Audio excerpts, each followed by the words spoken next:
22일부터 나흘째 이어졌던 남북 고위급 접촉이 곧 마무리가 될 것으로 알려졌습니다. 네, 이에 따라 정부는 세부 절차가 정리되는 대로 새벽에라도 이번 접촉 결과를 발표할 가능성이 큰 것으로 전해졌습니다.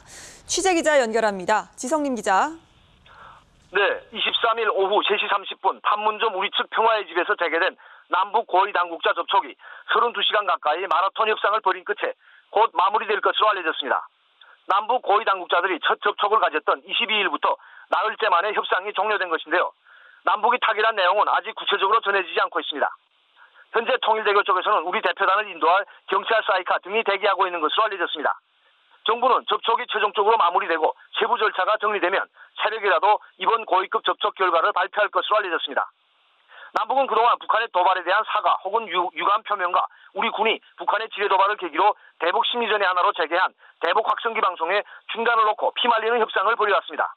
특히 북측은 이번 위기의 원인이 된 지난 4일의 비무장지대 지뢰 도발과 20일에 발생한 서부전선 포격 도발이 자신들의 소행이 아니라고 주장해왔던 것으로 알려졌습니다. 반면 우리 정부는 위기 해소를 위해서는 북측이 지뢰 도발에 대해 솔직히 인정하고 사과와 재발 방지 대책 등이 선행돼야 한다는 점을 강조한 것으로 전해졌습니다. 이처럼 남북의 주장이 팽팽히 맞서면서 때로는 남북 간에 얼굴을 붉히며 거친 설전도 오간 것으로 알려졌습니다.